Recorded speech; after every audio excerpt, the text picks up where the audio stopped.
Jaren stumbled over the edge of the transport ramp, his boots slipping on a slick patch of synthetic polymer that someone had clearly forgotten to polish.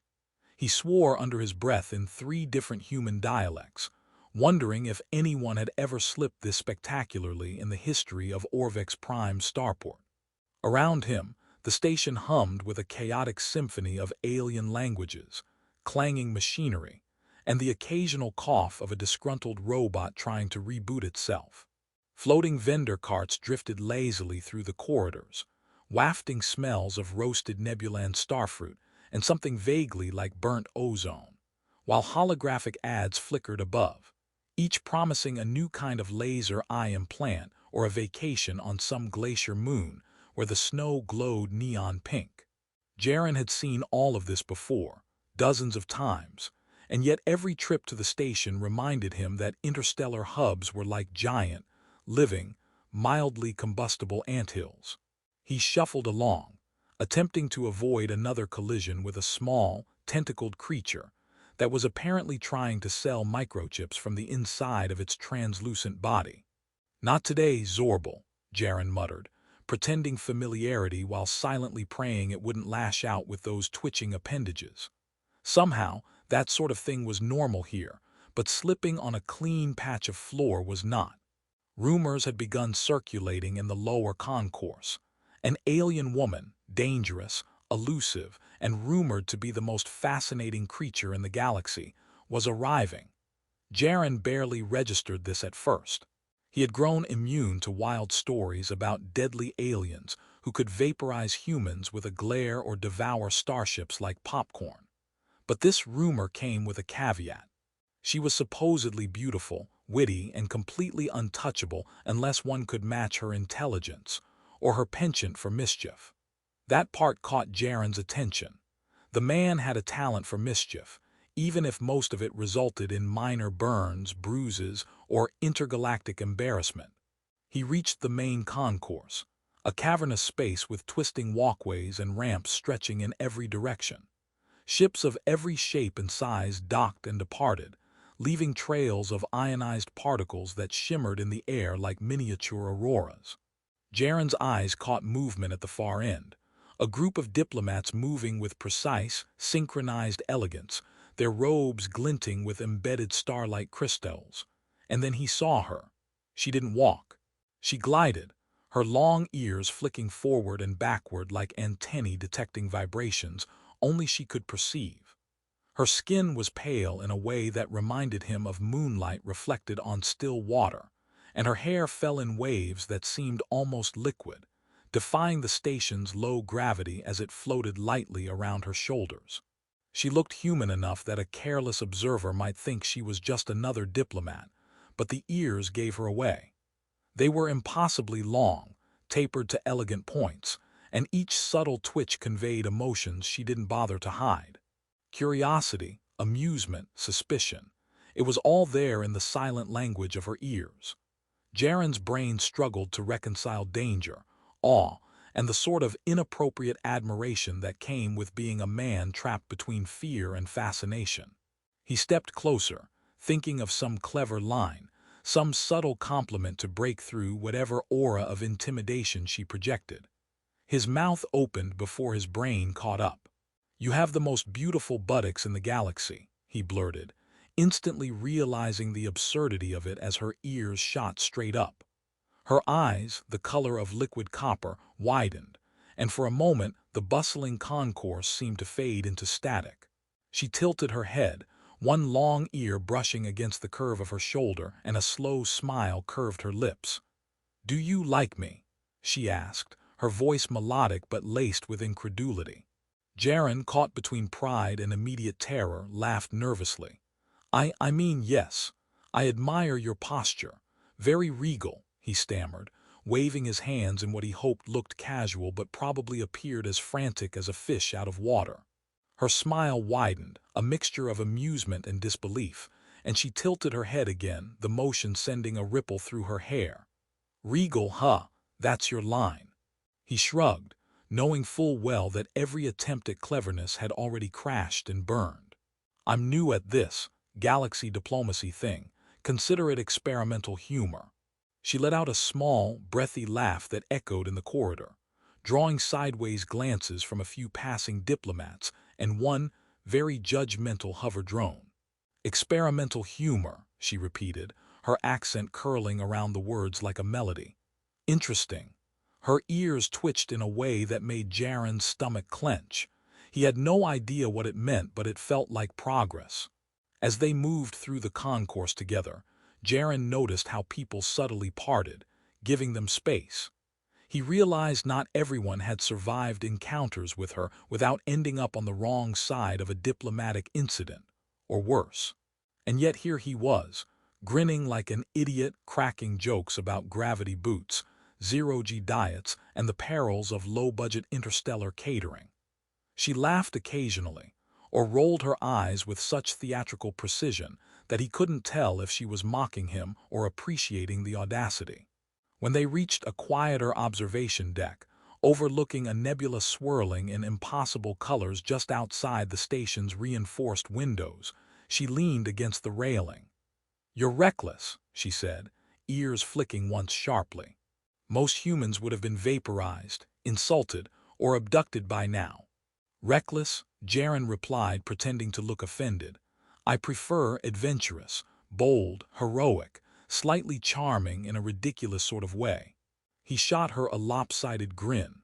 Her laugh came again, this time fuller, richer, almost musical, and it made the hair on the back of his neck stand on end. "Slightly charming, huh? You may survive yet," she said. He realized, as he watched her hair drift in the low gravity and her ears twitch in ways that communicated far more than words could, that something unusual was happening. This wasn't just a mission, a rumor, or a fleeting encounter. He was standing on the edge of a galaxy-spanning adventure, led by a princess who might be the only person in the universe capable of matching his absurdity with intelligence, grace, and danger all at once. Jaren shook his head, laughing at himself. Only he could turn a cosmic encounter into a commentary on posterior aesthetics. And yet, as he watched her smile, he felt a spark of something he hadn't expected, something playful, thrilling, and entirely unpredictable. A galaxy full of wonders and disasters stretched before him, and somehow, he had just stumbled into the most entertaining and potentially catastrophic situation of his life. The observation deck hummed with quiet energy, the nebula beyond casting shifting lights across their faces. Jaren made another awkward joke about space fruit fermenting too long, and Liara, this beautiful, dangerous, long-eared princess, actually laughed. Her laugh, clear and unrestrained, filled the space between them and carried a promise that whatever chaos awaited, it would be shared, and probably punctuated by ridiculous humor and dangerously charming antics. And in that moment, Jaren realized that in the midst of a galaxy brimming with intrigue, danger, and absurdity, he had found someone who could keep pace with both his stupidity and his heart. Jaren woke to the gentle hum of the Orvex Prime Station's life support systems vibrating through the floor, his head resting uncomfortably on what he hoped was a bench, and not the corpse of a malfunctioning cleaning droid. Somewhere above, a hovercart clattered past, spilling the faint smell of fried nebulan tubers and the unmistakable tang of burnt ion cells. He stretched, cracking his neck in 3 places, and cursed the gravity calibration. A slight miscalculation in low-G mornings always left him feeling like a noodle in a washing machine. Liara was already up, sitting cross-legged on the observation deck railing, as though it were perfectly normal to perch like a tree branch over a swirling nebula. Her ears twitched lazily, scanning the docking bay below with a kind of bored precision. She looked at Jaren without surprise, which made him nervous in a way only a human could misinterpret as judgment. "You're up early," he said, forcing a yawn that probably sounded like a dying bantha. "I am always up early," she replied, voice smooth as magnetized silk. "Being a princess is largely about keeping everyone else awake so they can be exhausted enough to make mistakes." She flicked one ear toward him. "You, for example, almost fell into a quantum cargo loader yesterday. That was a mistake. I prefer to call it avant-garde navigation, Jaren said. It's about living dangerously. Or maybe lazily. I can never remember which. He noticed a small creature with 6 iridescent legs scuttling along the railing toward them. It paused, sniffed him, and squeaked judgmentally. I'm pretty sure even your pets hate me, he muttered. His name is Myrrh, Liara said, tilting her head. And he only hates people who fail spatial awareness tests. Consider it selective disdain. Myrrh chirped again, hopping onto her shoulder and sending a faint pulse of telepathic irritation toward Jaren. Don't take it personally, she added. Most humans are just untested. Jaren rubbed the back of his neck. So selective disdain, royal pets and quantum cargo loaders. Got it. That's a normal day here. Liara's ears flicked in amusement. Normal is relative. Today, we have a minor diplomatic conundrum. One of our envoys lost a shipment of micro-singularity reactors, and it's causing a ripple in negotiations with the Zeltrax Council. I assume you want to help. Jaren pretended to groan but secretly felt a thrill. Absolutely. Nothing says romance like quantum disaster management. They moved to a smaller shuttle dock where Liara's personal vessel waited. A sleek craft shaped almost like a crescent moon, with panels that shimmered in shifting colors depending on the angle of light. Jaren tried to look serious as she handed him a pair of low-gravity boots. Strap these on if you plan to survive, she said, and try not to trip on your own charm this time. You wound me, he said, testing the boots as he bounced lightly. I only trip on gravity anomalies, villainous telepathic cats, and occasionally on cosmic irony. Liara smirked. Impressive. That's 3 out of 4 lethal categories. She guided him into the shuttle, giving him a subtle, arching glance that made his stomach knot in a strangely agreeable way. The shuttle lifted, the engines whining as they pushed through the docking bay's atmosphere into the black velvet of space. Stars streaked past as they accelerated toward the Zeltrax trading ring, and Jaren couldn't help but narrate aloud. Nothing like hurtling through a star system at ludicrous speed while babysitting a princess. Could be worse, though, probably. Liara raised an eyebrow. Could be worse. Yes, he said confidently. I could be piloting the shuttle while explaining interstellar tax law to an aggressive octopus diplomat. That's worse. They arrived at the Zeltrax ring, a sprawling orbital platform that looked like a spiderweb made of polished alloy and glowing conduits. Here, the stolen micro-singularity reactors had supposedly gone missing. Jaren, being human, immediately tripped over a low-lying magnetic cable and slammed against a wall with a comic thump. Liara's long ears twitched in restrained amusement. Do try to appear competent, she said. I am competent, he protested, pushing himself upright. I have style, grace, a certain reckless charm. Liara gestured to a nearby conveyor field. Style won't disarm a security drone or a Zeltrax interrogator. Follow me. They approached the storage hangar, which smelled faintly of ozone and fried circuitry. Inside, crates hovered in midair via anti-grav fields, moving slowly as if they had all the time in the universe.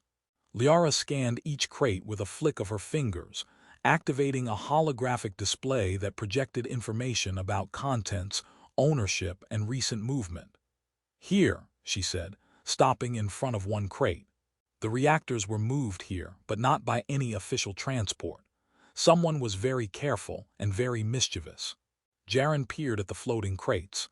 Mischievous is my middle name. Well, second middle name, after danger. And slightly charming. Danger, slightly charming, Liara repeated, twitching an ear. I'll remember that. It could be useful if we survive this mission. Just then an alarm blared, a loud, tinny sound that echoed through the hangar. A squad of Zeltrax security drones descended, sleek, metallic, and armed with ion blasters. Jaren yelped, juggling a crate and trying not to step on his own feet.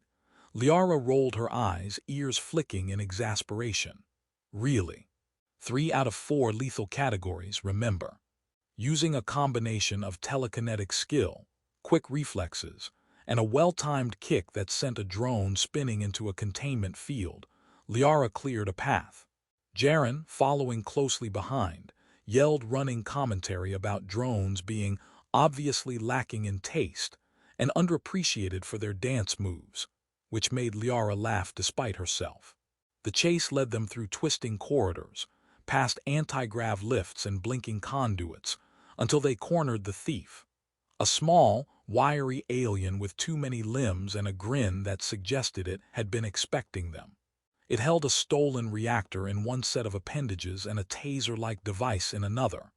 "Give it back," Liara commanded, ears standing alert. The alien shrugged. "Only if you can catch me." Jaren, seizing the moment for heroism, or foolishness, raced forward, slipping on yet another polished surface, spinning like a top, and somehow managing to trip the thief with what could only be described as a spectacularly lucky accident.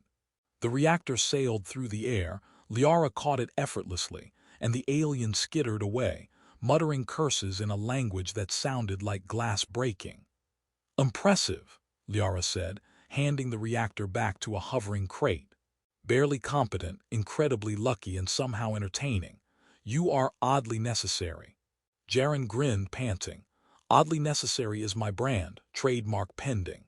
They returned to the shuttle, laughing about the chase and the absurdity of Zeltrak's security, and for a moment the galaxy felt small enough for them to navigate together. Jaren, looking at Liara's ears flicking in amusement and her faint smile, realized that danger, diplomacy, and interstellar mischief were infinitely more fun when shared with someone who could laugh at both the chaos and him. The shuttle ascended back into the glittering void, leaving the trading ring behind, and Jaren could not help but mutter, "Best day ever. Also, don't tell anyone I called your buttocks galactic. That might become an interstellar incident." Liara's laugh rang through the cabin, clear and warm. "I won't, but keep trying. Your ridiculous charm may yet save the universe." The shuttle shuddered as it exited hyperspace, streaking past the spiraling rings of 12R9, and Jaren clutched the armrest like it was the last solid thing in a galaxy full of surprises. Liara sat across from him, ears flicking with amusement as she monitored the ship systems. "You're gripping that like it's a bomb," she said, voice smooth, teasing, as though she had nothing better to do than watch him panic in zero gravity. "I've seen hyperspace turbulence before," Jaren said, voice slightly shaky. "I know what it does to a man's internal organs." Liara's lips twitched, almost a smile, almost a warning. "A man, or specifically you?" "Specifically me," Jaren admitted, settling slightly into the seat, only to realize he was floating and had to grab the railing. "I have a complicated relationship with physics and charm." They were heading to the uncharted asteroid belt of Violin, where the last stolen micro-singularity reactor, the key to Liara's planet's defense, was rumored to be hidden. The Violin belt was notorious for gravity anomalies, rogue magnetic fields, and debris that had been orbiting aimlessly since before humans had ever thought of leaving Earth. It was the perfect hiding place for a device capable of catastrophic chain reactions. Perfect, that is, if you were a fan of heart-stopping danger and slightly insane heroics. The shuttle descended, weaving through twisting asteroid spires with engines whining in protest. Jaren's eyes darted from radar to windshield to Liara, who guided him with calm precision, ears twitching like twin sensors detecting threats he couldn't even see. "Focus," she said, voice low but firm. "The reactor is here somewhere and I want it intact, preferably in my hands, not exploded across 3-star systems." "I focus best under pressure," Jaren said, grinning despite the adrenaline. "Mostly because panic counts as pressure, right?" Liara gave him a look that could have frozen molten metal. "Mostly because you're an idiot." They landed on a flat, shifting rock that seemed almost alive, its surface pulsing faintly as if it had a heartbeat of its own.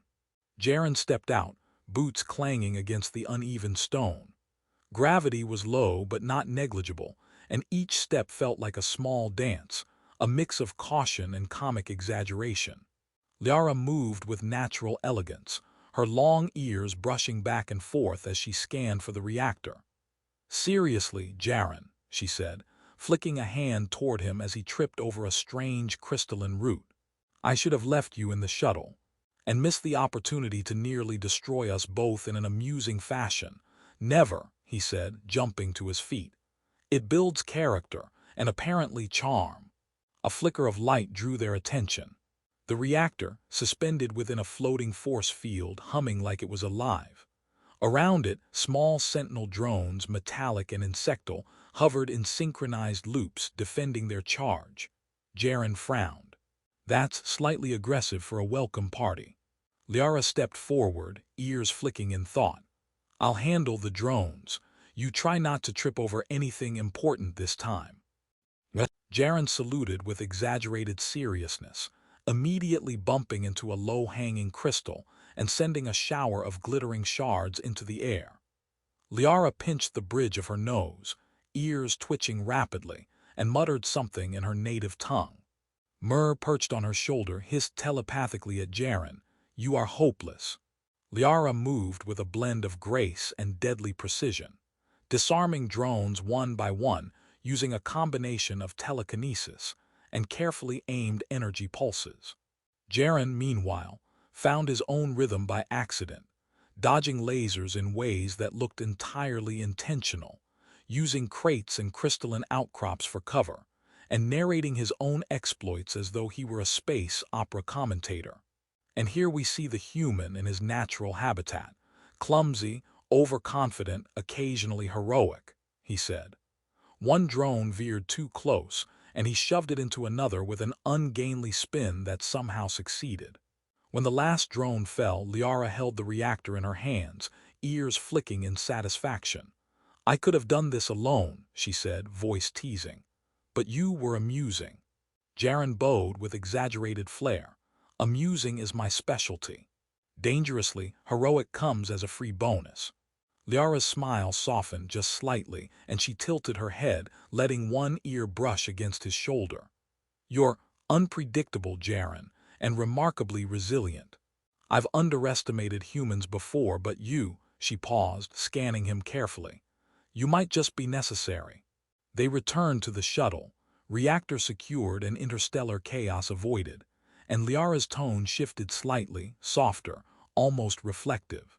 "You know," she said as the shuttle hummed into low orbit, "you didn't just survive this mission. You changed how I see this galaxy, its absurdities, its dangers, and perhaps even me." Jaren laughed nervously. "I didn't do it on purpose. Mostly, though I like to think my charm has an influence on galactic perspectives." "You are absurd," she said, and for a moment her ears twitched in amusement and approval at the same time. "But you've shown me that danger doesn't have to be solemn, that unpredictability isn't always a liability, and that someone can face it all with humor. That is valuable." Jaren felt a warmth in his chest, something heavier and deeper than the thrill of adventure. "I've learned that too," he said quietly.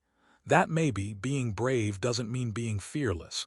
It means laughing while you stumble through the stars." Liara tilted her head, considering him, her ears flicking once in a slow, deliberate motion that conveyed more than words ever could. "Perhaps, Jaren, you're not just amusing. Perhaps you're extraordinary."